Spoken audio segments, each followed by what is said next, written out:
کوئی مینیجر قسم کا مولوی نہیں ہوں، چل آتے جو بتا رہا ہوں اس کو اچھی طرح دین میں رکھیں، موبائل نہیں، مصحف میں قرآن حکیم کی تلاوت،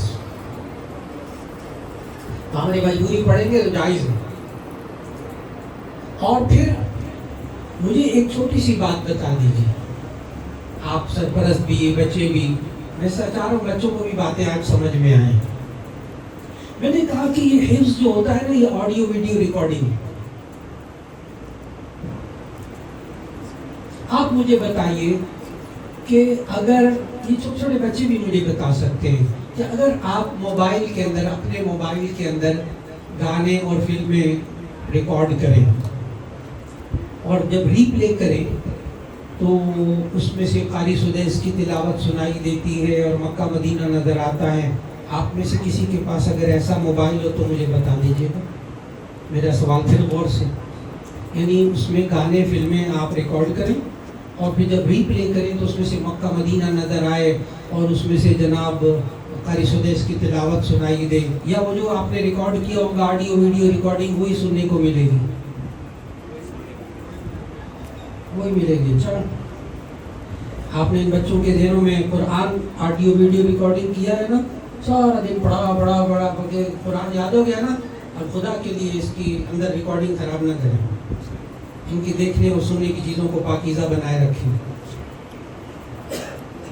ان کے دیکھنے اور سننے کی چیزوں کو پاکیزہ بنائے رکھیں، یہ قرآن اثر کرے گا۔ اور اگر قرآن پڑھنے کے بعد پھر ان کو انہی گندی چیزوں میں لگا دیا نا، گندا ماحول، دیکھنے کی چیزیں بھی عجیب و غریب، سننے کی بھی عجیب و غریب، تو پھر آپ خود سمجھتے ہیں، بچے بھی سمجھتے ہیں۔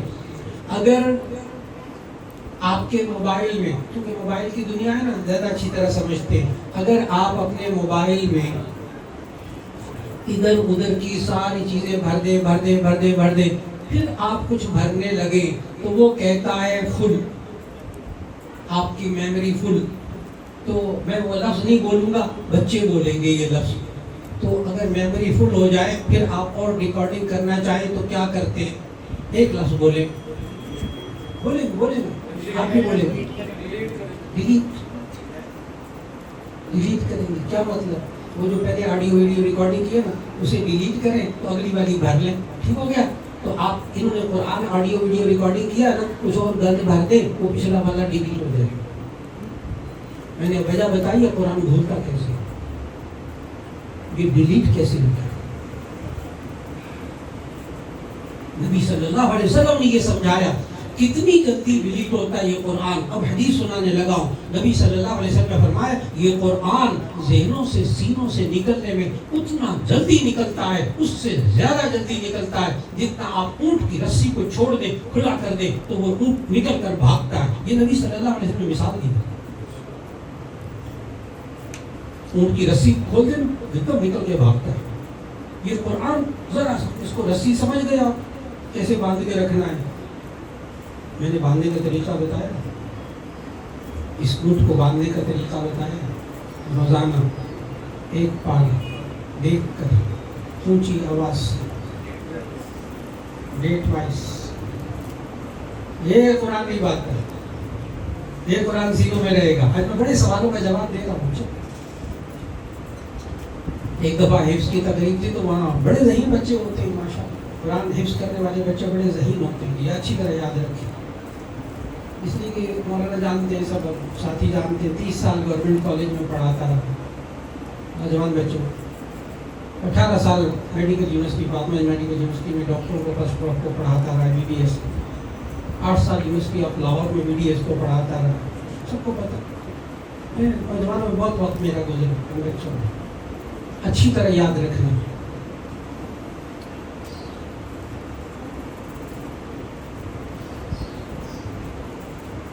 کہ وہ بچے نے سوال کیا کہ حدیث میں یہ آیا، اس وقت حدیث یہ بیان کی کہ جو بچہ، حضرت انس رضی اللہ تعالیٰ عنہ سے روایت، تو یہ بھی فضائل قرآن میں ہے کہ جو بچہ قرآن مجید حفظ کر لے تو اس کے ماں باپ کو قیامت کے دن تاج پہنایا جائے گا جو کہ سورج اور چاند سے زیادہ روشن ہوگا، آپ حضرات کو معلوم، اور اس بچے کو کہا جائے گا کہ تو قرآن پڑھ، تیری آخری جنت میں سیڑھی اور درجہ وہ ہوگا جو قرآن کی آخری آیت پڑھے گا۔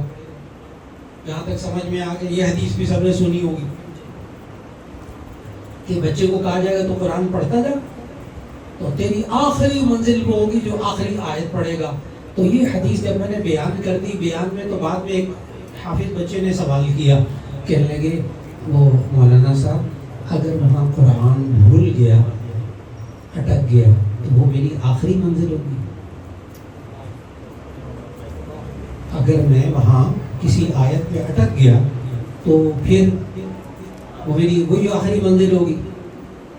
اب میں نے اس کو ایک حدیث سنائی. بچہ چونکہ حافظ بچہ تھا, سمجھدار تھا, اس کو میں نے جامع ترمذی جلد ثانی کی حدیث سنائی. آپ بھی سمجھیں اچھی طرح. میں نے حدیث سنائی کہ نبی صلی اللہ علیہ وسلم نے فرمایا, ایک دفعہ ان کے پاس ایک بوڑھی خاتون آئی اور اس نے پوچھا یا رسول اللہ میں جنت میں جاؤں گی؟ تو نبی صلی اللہ علیہ وسلم نے فرمایا کہ بوڑھی عورتیں جنت میں نہیں جائیں گی. حدیث سنا رہا ہوں, آپ میں سے بھی بوڑھے حضرات سمیت میرے اچھی طرح یاد رکھیں کہ بوڑھے جنت میں نہیں جائیں گے. تو نبی صلی اللہ علیہ وسلم نے اس خاتون کو کہا کہ بوڑھی عورت جنت میں نہیں جائے گی. وہ بھی آپ ہی کی طرح پریشان ہوئی. تو نبی صلی اللہ علیہ وسلم نے سورۃ الواقعہ کی 2 آیتیں پڑھی, تلاوت کی. اِنَّا أَنشَأْنَاهُنَّ إِنشَاءً فَجَعَلْنَاهُنَّ أَبْكَارًا, ہم تمہیں نئے سرے سے پیدا کریں گے اور جوان کر کے تمہیں جنت میں داخل کریں گے. تم بوڑھی عورتوں کو, بوڑھی عورت جنت میں نہیں جائے گی کیونکہ بڑھاپا عیب ہے نا. جنت میں تو کوئی عیب نہیں ہوگا انسان. یہ تو بڑھاپا عیب ہے نا. شوگر کی بیماری, دل کی بیماری, یا گھٹنوں کی بیماری, پھلا کی بیماری, گردے خراب, دل خراب, بڑھاپا. اور جنت میں کوئی عیب انسان کے اندر نہیں ہوگا. بڑھاپا عیب ہے. تو اللہ نے سورۃ الواقعہ میں کیا سمجھایا؟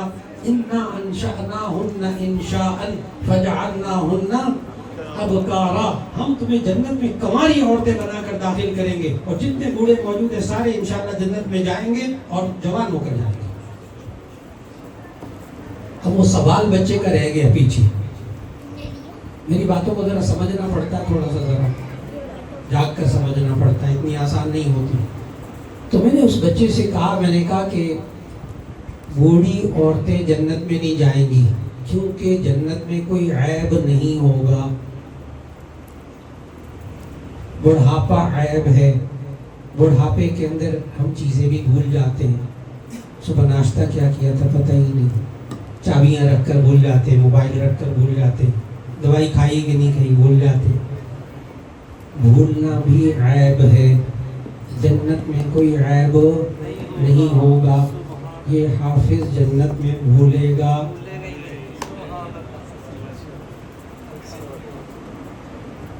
یہ پڑھتے ہوئے جنت میں بھولے گا نہیں, کیونکہ بھولنا بھی کیا ہے.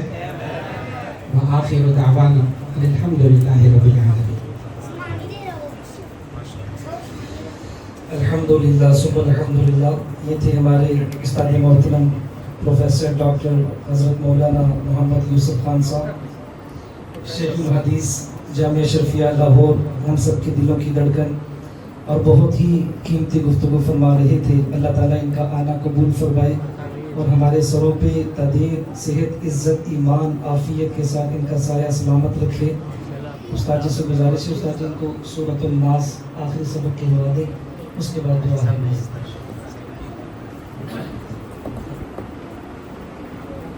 قرآن پاک پکڑے.